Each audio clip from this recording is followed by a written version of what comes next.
गोजोन मोनाबिलिनि बर' रादाबाव नोंथांमोनखौ बयखौबो बरायबाय।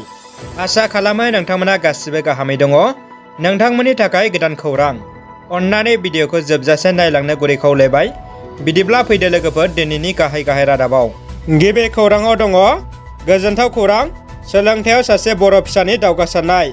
उदालगुरि जिल्ला 1 नं डिमाकुसिनि मुर्सि फिलिप दैमारि आरो मुर्सिमा गलाबमणि दैमारिनि फिसाज्ला मुर्सि पेनुएल दैमारिया जि एडभान्स आनजादखौ उथ्रिसारनो हानाय उनाव दासिम सेथि राउन्डनि काउन्सिलिंआव हिमाचलनि मंडी आईआईटिआव जायगा मोननो हायो।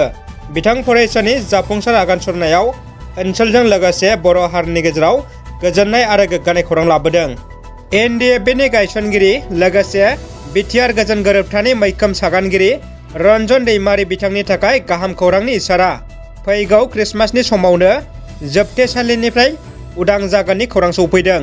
बर' हारिनि बिर जोहोलाव रन्जन दैमारिनि गाहाय उकिल मानस सरनियाया खौरां बिजोङाव गोनांथार बाथ्रा बुंदों। फैगौ 2022 मायथाइनि गोथार क्रिसमासनि समावनो रन्जन दैमारिया उदां जानो हागौ।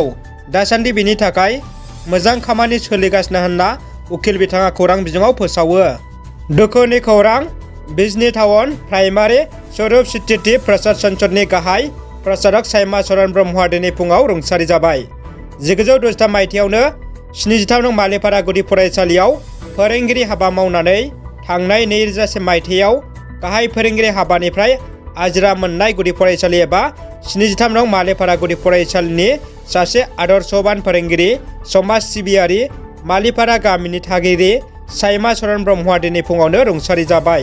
थांनानै थानाय समाव बिथाङा बिजनी टाउन प्राइमारि स्वरूप सिटीटी प्रसाद संसदनि गाहाय प्रसादकनि बिबानाव थानायजों लोगोसे मोनसे समाव बिथाङा जोंमा रेसिडेन्सियेल बड' मिडियाम एसएस स्कुलनि मेनेजिं कमिटिनि 9 बोसोर गायसनगिरि मासिगिरि आरो बिजनी नोगोर बर' समाजनिबो आफादगिरि जादोंमोन।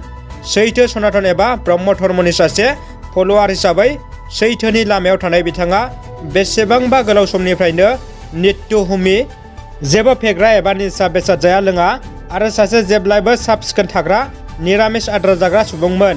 बिथांनि रुंसारि जानाया बर' हारिनि थाखाय सासे मोजां सुबुंखौ खोमानांबाय। दानिया फैदो गुबुन मोनसे खौराङाव। दिनै मुंदांखा गेदेमा सानखय ब्रह्मनि रुंसारि सान। आसामनि सासे मुंदांखा थुनलाइगिरि, सोलोंथाइगिरि आरो गेलेनाय मोजां मोनग्रा अनसायग्रा गेदेमा सुबुं सानखय ब्रह्म बिथाङा 1949 मायथाइयाव जोनोम मोनदोंमोन। सासे जाफुंसार फोरोंगिरि आरो क'क्राझार डाइटनि बारग' गोरायुं ब्रह्म बिथाङा बड'लेण्ड इन्डिजिनास गेम्स एस'सिएशन सुंद'यै बिग्गा गायसननानै गासै जिउखौनो बर'नि दोरोङारि गेलेनायखौ जौगाहोनाय आरो फोसावनाय हाबायावनो बाउसोमदोंमोन आरो मुलुग दरबाराव सिनायथि होदोंमोन। ब्रह्म बिथाङा थुनलाइ फोथारावबो गोख्रों आखाइ दङमोन। गोबां गुननि बिगोमा गेदेमा बिथाङा 2012 मायथाइनि 31 अक्ट'बर खालाराव चीन हादराव गेलेनायनि मोनसे आफादाव भारतनि जानानै बाहागो लानो थांनाय समावनो जोबथाहांबोयो। गेदेमा ब्रह्म बिथांनि थैनाय सानाव आसाम सरकारा बिथांनो सिबिनाय बावहरदों। बाक्सायाव हाग्रा बिफान मुर्दाबाद स्लगानजों दुंहाव थासारि। बिगायै बिगा माइ आबादखौ सिलिंखार खालामदों।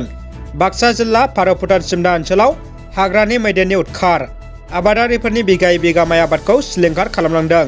बाक्सा जिल्ला मुसलपुर महकुमानि सिङाव थानाय भारत भुटान सिमना ओनसोल बरिखाङायाव साखाथिनि गामिफोरनि आबादारिफोरा लोगो नांनानै हाग्रा बिफाननि हेंथायै खुद्रिसारदों। मख'नो गोनांदि हाग्रा बिफान थासेयावबो रायजो राजाफोरा हाग्रा बिफाननि हेंथायै ओंखारबोनानै खुद्रिसारनो गोनां जादों। सानफ्रामबो हाग्रानि मैदेरा फालो फालो ओंखारबोनानै जाग्रा आदार नागिरना फैनानै आबादारिफोरनि माइ आबादखौ जासे जानानैबो सिलिंखार खालामलांनायखौ आबादारिफ्रा जोबोद दुखु मोननाय फोरमायदों। गरेस्वर नोगोराव मोनसे सिखावनि हानजाया मबाइल खावदों। बाक्सा जिल्ला गरेस्वर नोगोराव हरनि समाव सिखावआ उखुम मुदानि थिं देख'नानै नोगोद 1 लाख रांसोनि मबाइल फनखौ लानानै थांदों। खौरांनि बायदिब्ला गरेस्वर नोगोराव थानाय जयगुरु मबाइल रिपेयारिं सेन्टार मुंनि गलानिफ्राय सिखावआ थांनाय हरनि समाव उखुम मुदानि थिं देख'नानै मबाइलफोरखौ लानानै थांदों। गलादारआ अजद होनाय बायदिब्ला गरेस्वर मिउनिसिपेल बर्डनो फहेरा होनायनि मुङाव दानफ्रोमबो 100 राङै होनायनि उनावबो गरेस्वर पुलिसआ कुम्भु कर्ण बायदि उन्दुना थानायनि थाखायनो सिखावआ खावनानै लानानै थांदों मबाइलफोरखौ। जाथायखौ लानानै गलादारआ गरेस्वर पुलिस थानायाव गसर थिसननाय जाबाय। जोबथा खौराङाव दङ 57थि आसाम इन्टार डिस्ट्रिक्ट जुनियर जोलुर बादायलायनायखौ बानजायनो साखाफारा डिमाकुसियाव दुलाराय आसाम इन्टार डिस्ट्रिक्ट जुनियर जोलुर बादायलायनाया फैगौ 4 नभेम्बरनिफ्राय फेरगावनि डिमाकुसि स्टेडियामाव खुंफुंजागोन। आसामनि एफ जनाव गासै मोन 8 जिल्लाया बाहागो लानो गोनां। सन्तोष लहकर गोसोखां जोलुर बादायनायखौ खुंफुंनो फेरगाव जिल्ला गेलेमु आफादा डिमाकुसि दखरा एबसु आरो डिमाकुसि गेलेमु आफादनि हेफाजाबाव साखाफारा जाबाय। बेखौ खुंफुंनो फेरगाव जिल्ला गेलेमु आफादनि गाहाय नेहाथारि थामहिनबा आसाम फुटबल एसोसिएशननि लेङाइ आफादगिरि लकिराम बर'आ थियारि खालामगासिनो होननानैबो मिन्थिहोयो। रादाबा एसेनोसै लोगोफोर। अन्नानै भिडिअखौ लाइक कमेन्ट खालाम आरो हायोब्ला लोगोफोरनो शेयार खालाम आरो चेनेलाव गोदान फैदोंब्ला साबस्क्राइब खालामनो गुरै खावलायबाय। गोजोन्थों।